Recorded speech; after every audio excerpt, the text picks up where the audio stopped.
3 words that no one wants to hear when standing before the judge. But what happens when some of fiction's most dangerous characters are the ones standing on trial to face Higuruma's judgment? Hey guys, DontDothatShi here, and today we're going to be doing a video on which of these characters can be proven innocent in Higuruma's court. If you guys do like these videos, make sure to like and subscribe, and let's get right into this. But before we start putting these characters on trials, we need to understand how Higuruma's domain extraction really works. Higuruma's domain is called deadly sentencing, and unlike most domains introduced to Kaizen, its main purpose isn't to kill you. Instead, it puts you on trial. See, as myself, I am ready for trial.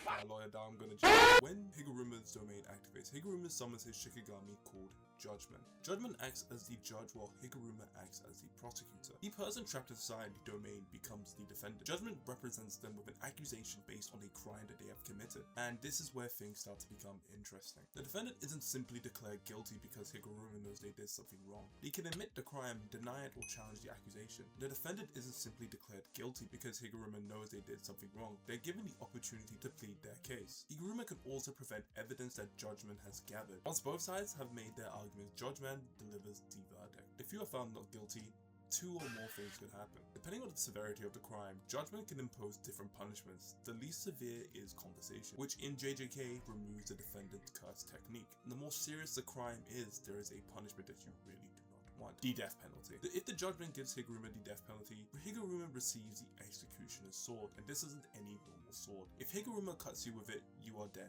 There is no ifs, buts, or ands. If you are touched once with that weapon, you are dead. Higuruma isn't judging whether if someone is a good or bad person. He is judging the specific crime that is given to the court. This means if someone could have killed hundreds and hundreds of people and still potentially avoid the death penalty, depending on the crime being prosecuted and the circumstances surrounding that. And that is what makes this domain so interesting in JJK. The question isn't simply are they good or evil, but it's can they defend what they actually did. And our first character for this is going to be Sasuke Uchiha. When we're reading his crimes, we have, hold on, I'm gonna read his crimes right here. Okay, so we got attempted murder and terrorism. You what? Okay, first thing in jail. It's too late. We need to put him in jail. No, I'm not even gonna do this case. Sasuke is actually one of the most interesting cases because his morality generally changes throughout the case of Naruto. Early Sasuke, the demon that guy is relatively somewhat of a normal teenager to the lowest degree of the Leaf Village. I don't know if every teenager is doing that there. But as we know who Sasuke is a teenager who becomes obsessed with revenge after Itachi massacres the whole Uchiha clan. Eventually he joins Orochimaru and attacks the 5 Kage summit and attempts to kill various people, with the likes of Naruto being one of them. He also works with the super ninja terrorists, aka the Akatsuki, and even declares the intention to become the world's enemy. But after learning the truth about Itachi and later understanding the consequences of his actions, Sasuke actually changes. Now after hearing all this evidence, the verdict for Sasuke would still be guilty. Sasuke can't simply say he was manipulated because manipulation explains his actions, but it doesn't necessarily erase the responsibility. He knowingly attacked people, and he knowingly attempted to kill, and he knowingly worked with dangerous criminals that he knew that were bad. His circumstances would absolutely matter in this case, but I think judgment would still find him guilty. Of the death penalty, if I was them, I would say yes, but probably not. But if the judgment focuses on specific crimes, Sasuke's motivation and circumstances could potentially prevent the maximum punishment, and later on, Sasuke becomes an even better person. So Sasuke might be guilty, but guilty doesn't necessarily mean execution, and it's because of that, Sasuke is not dead.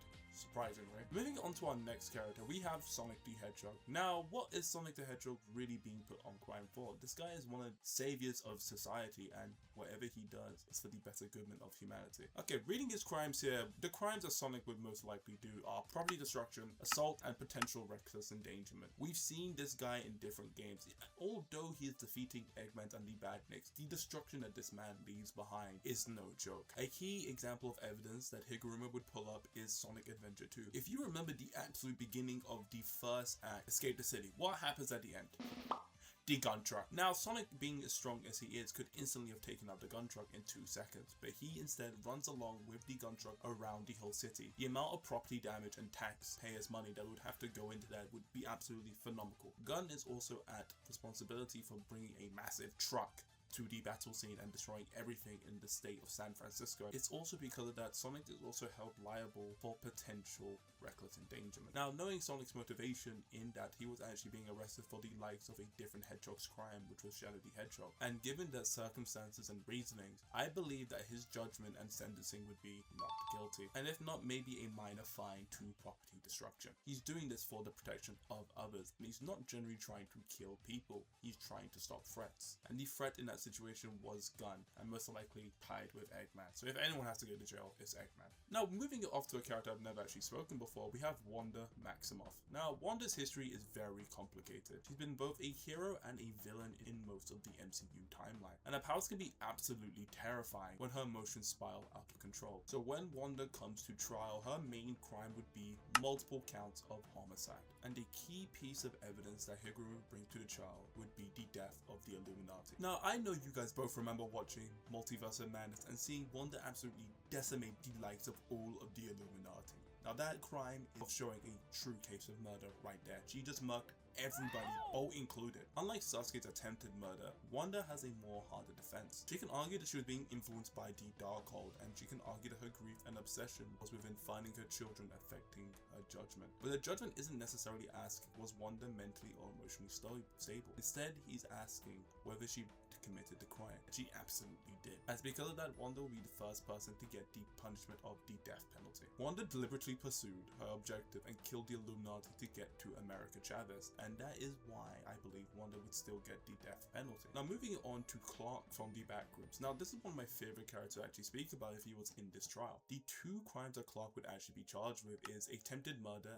and endangerment. And the question of these two charges is the fact is, did Clark knowingly endanger Kat and Bobby by bringing them into the Backrooms? And that is where Clark is in trouble. While watching the movies, we see that Clark has explored a lot of the Backrooms, and he actually slips up a few times by not telling the full truth to Kat and Bobby. He implies that he's seen a pool rooms downstairs, but he also tells them as well that he's never been that far in. So he's already hiding somewhat of the truth towards the likes of them. He already knows that the backroom is somewhat dangerous, and he's already encountered hostile creatures as we've already seen in the movie. But yet he still brings Kat and Bobby inside because he wants evidence. This is much more defensible as a crime of reckless endangerment than murder. At the same time, Clark can actually defend himself because he is not in control of these dangerous entities. He doesn't exactly know what the backrooms are and how the creatures work. He only has a brief understanding. He wasn't deliberately trying to get Bobby or Kat killed. And in fact, when things go wrong, Clark is also fighting for his life, we see in the movie. Clark journeying believing that discovering the backrooms is important. His obsession isn't purely selfish or curiosity. He's trying to understand something that shouldn't exist, but his obsession causes him to start thinking rationally about the people around him, and that's what makes this case so interesting. So what does the judgment decide? I still feel like he would get the guilty verdict, but I don't think Clark would get the death penalty. His actions were reckless, but they weren't deliberately murderous. So Clark survives his trial, and honestly, it's probably the best outcome he could have hoped for, because considering what eventually happens to him in the backrooms, it's probably better than that. Now, to our final character, we are going to be talking about, yes, Frank Castle, the Punisher. After his family was murdered, Frank dedicates his life to hunting criminals. But unlike Batman, Frank doesn't simply capture criminals and hand them over to the police. He murks them. And because of this philosophy of the Punisher, crimes that we brought to the court would be multiple counts of murder and vigilantism. And unlike Sonic, Frank can't really hide behind the self-defense case. A lot of his killings were premeditated and shown intent. This guy tracks people, investigates them, and hunts them down into his previous life as being an ex-Marine. And from Higuruma's perspective, that is an extremely difficult case to defend. Frank could argue that he killed with dangerous criminals, and who could continue hurting innocent people if they didn't stop them. And he could argue that the legal system failed. And as bright as Frank Castle is, he's forgetting that he's talking to a literal lawyer. He understands that the justice system failed. We've seen him understand that in JJK when he initially brought to him. But the thing is, just because the system failed doesn't automatically make that a legal defense for murder. Frank isn't the court, he isn't the judge, and he isn't the execution. My bad. As because of that flawed belief that Frank has, he will be getting the death penalty. Well, that was a lot of people going to jail.